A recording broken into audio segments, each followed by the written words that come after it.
Good morning. Just on our way to Pinaroo to start our Bordertrack trip. It's a very cold morning. I'm not particularly a morning person, but I'm feeling good. I'm excited for the day, and yeah, we're all packed up, ready to go. Last hour until we get to the starting point, and then we meet everyone.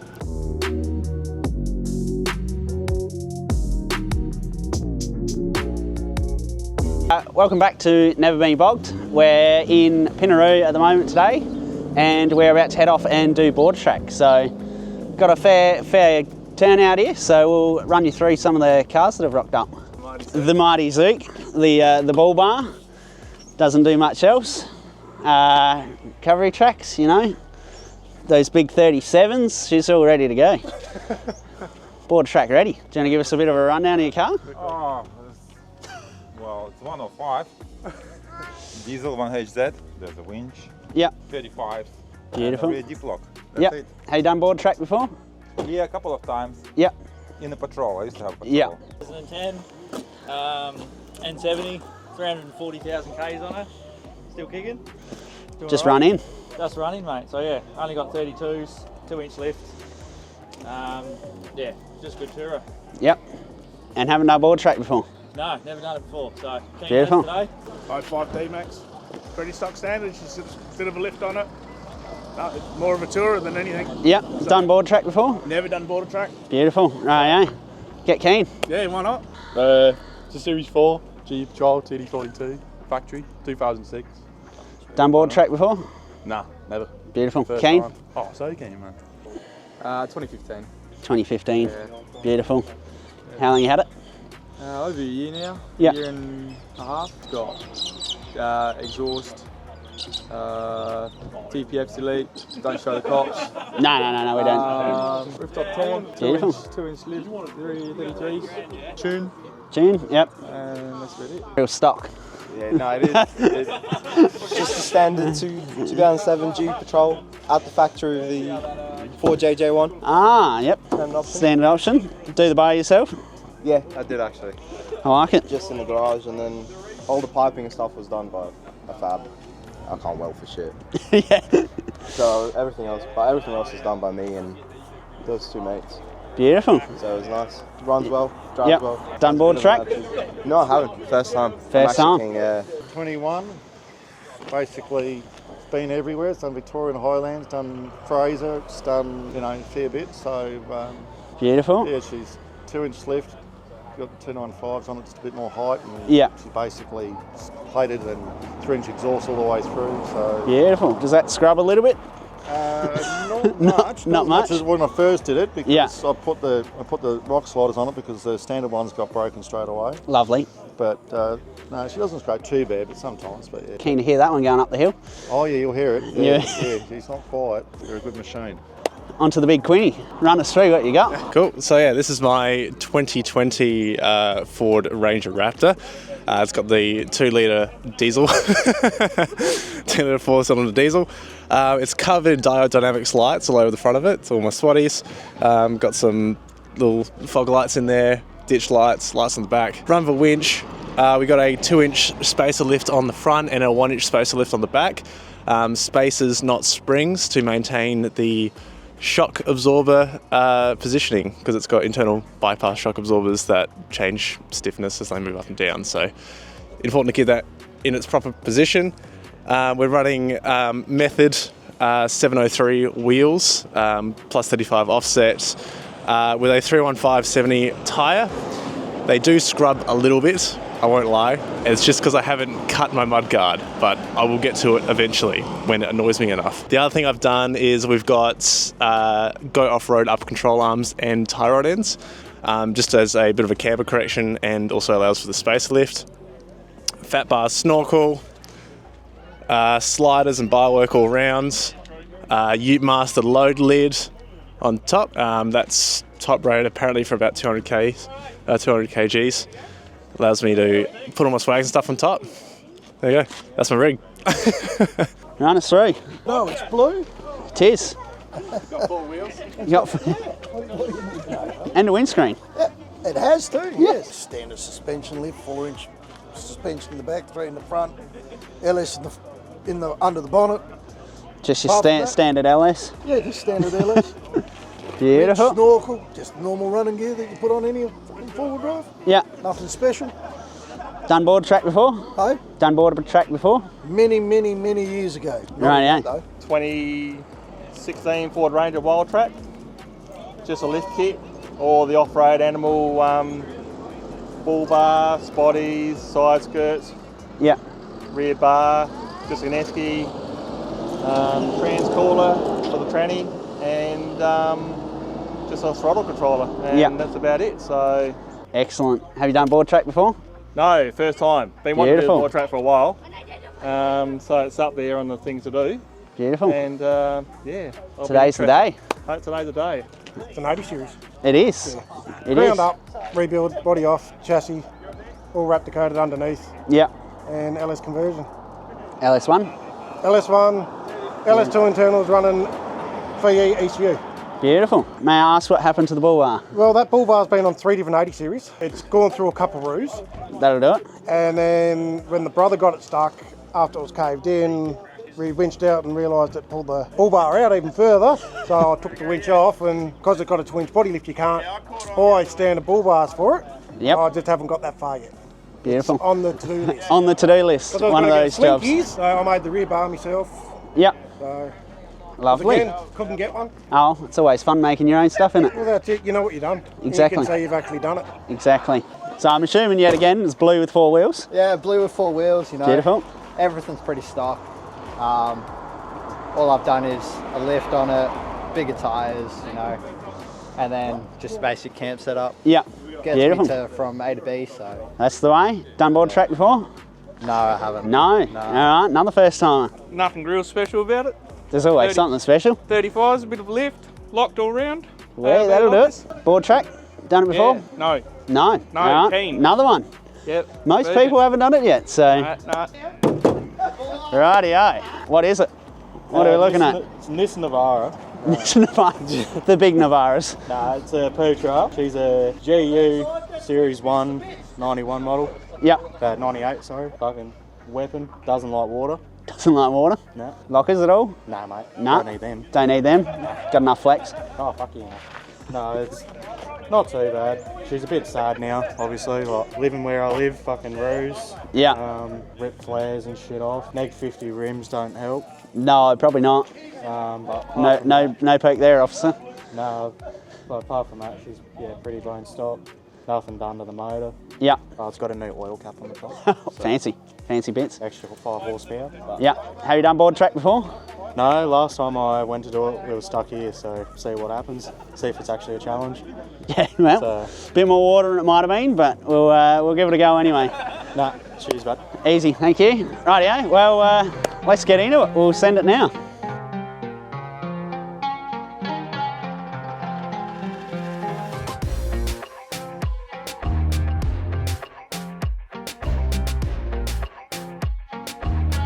Welcome to the Bordertrack. You're joining us now about an hour in. So far it's just been an hour of dead straight road and sandy whoops. But now we're at our first major obstacle, which is marked by the survey marker on top of the hill. It's a soft sandy track that goes uphill to the right. So it's challenging because of the soft sand and curve in the middle. So it starts to suck a little bit into the car. But yeah, let's see how we tackle it.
This is one of those bits of track that is actually way harder than it looks because that soft sand just sucks all the speed out of the car. A few of the guys needed a few attempts to do it. Some of us even needed a bit of a hand.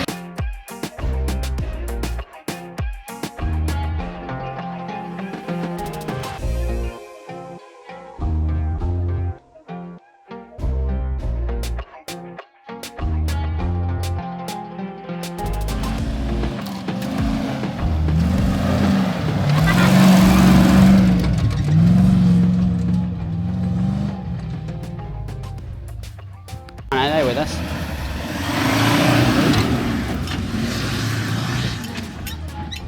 Jesus.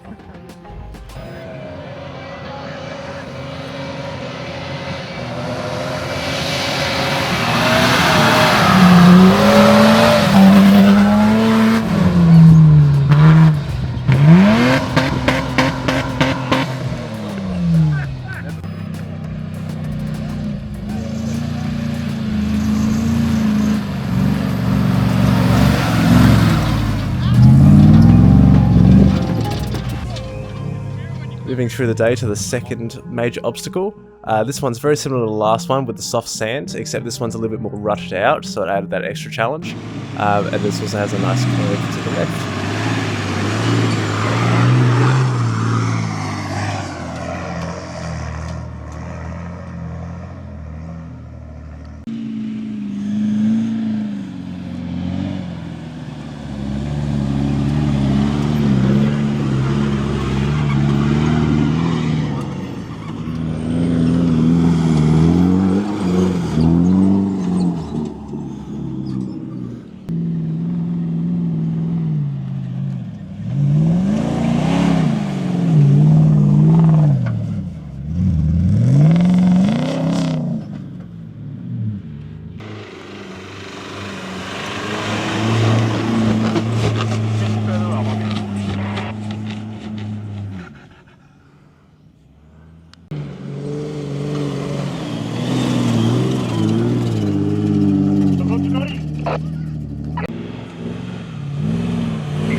So we got to about midday and we decided to pull over one of the many camp spots that are alongside the edges of the Bordertrack, and yeah, we stopped for lunch. It's not until you really get here you actually realise how big and expansive the legendary Bordertrack is. Basically, just picture on the map, just the border between South Australia and Victoria, and just imagine a road that goes the whole way down. That's basically what it is. It goes all the way down to the coast, and it's just this sort of terrain the whole way through. It's incredible. And as the name suggests, it does actually legitimately follow the South Australian and Victorian border.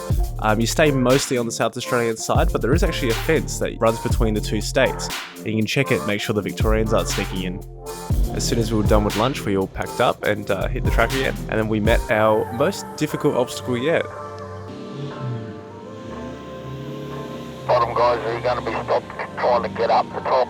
Like I said, wait up, you only get a couple more cars up over that hill.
Come up over that last hill behind us there, guys. Yeah, it's great. As you come over the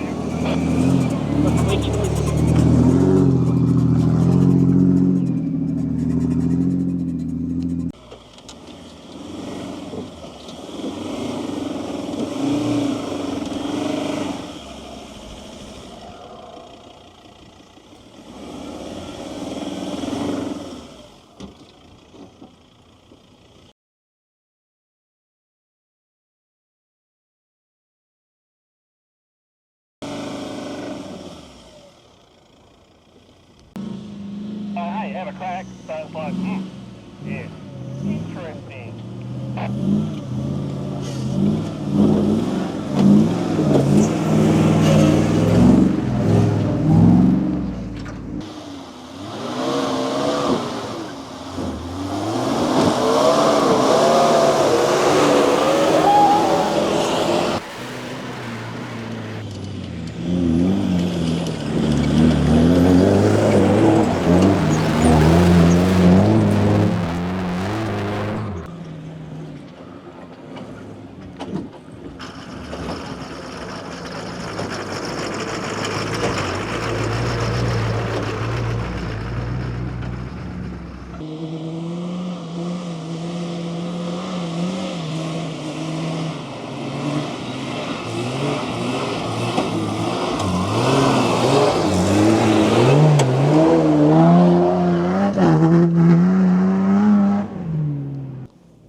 Bordertrack is long.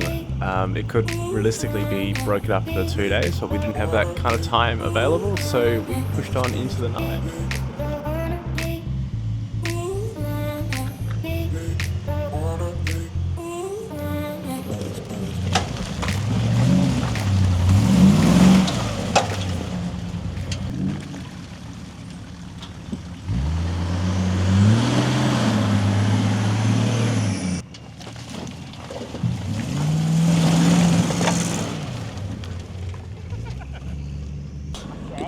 We found the one thing that stops the Zook. Just adding a little bit of context, this Suzuki led our entire group without flaw the entire trip. It was actually operating basically as our camera car. He'd be ahead of the whole group and he'd jump out, and he's taking most of the footage that you're seeing in this video. And we've basically discovered that the Suzuki is unstoppable on sand, but sinks very quickly into mud. This Suzuki humbled a lot of people that day.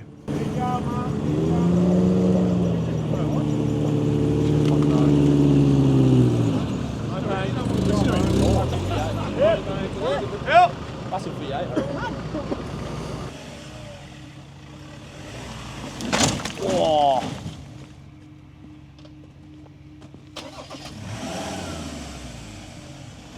You're good?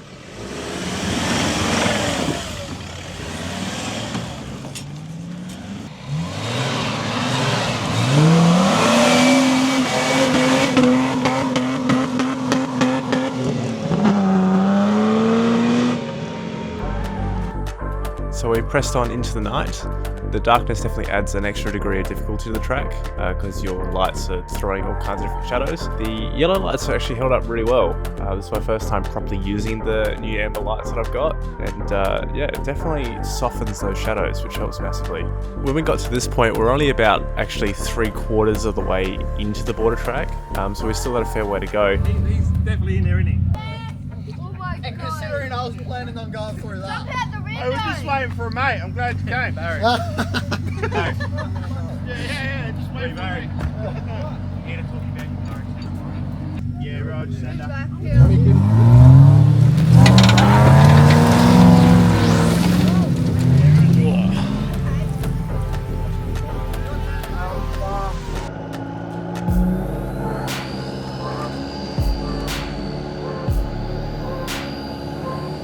So it's about 8 o'clock at night, and this is the point where you realise definitely how much of an endurance challenge the Bordertrack is. Overall, it's not a difficult track, but it will absolutely wear you out.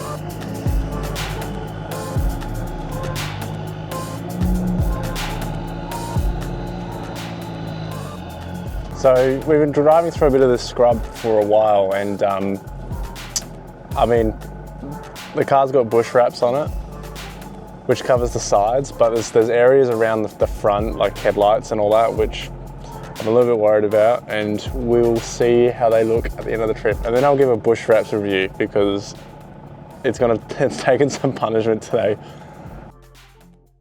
And that's basically how the trip finished. We kept driving through the night for another hour and a half, just through soft, sandy whoops. By that point, our cameras were already going a little bit flat, so I didn't really get a lot of footage after this.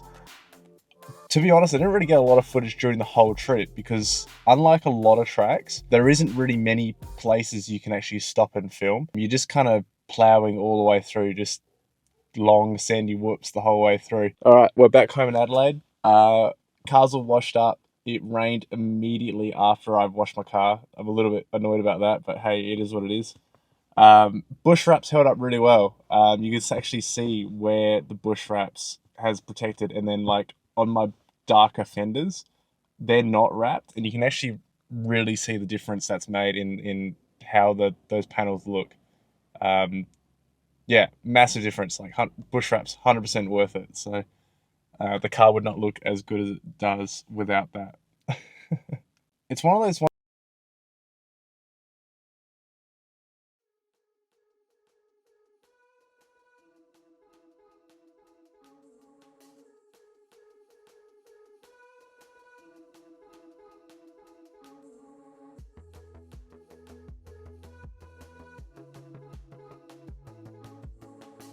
It's an endurance track. The Raptor did it easy though, like absolutely no issues in the wrap. You know what I need to find? I need to find more like tracks like that, but a little bit wider, so I'm not smashing my fenders on everything as I'm going through. Because that's exactly what the Raptor's really good at, is just basically like Bordertrack, long straight lines, sandy whoops. But the track just needs to be a little bit wider, so you're not smashing fenders all the way through. But yeah, it was good. I enjoyed myself. It was a really good trip. Thanks to Never Been Bogged and like all the guys involved with the trip for inviting me up there. So it was really, really great. Looking forward to the next one, and we'll see you there. Bye for now.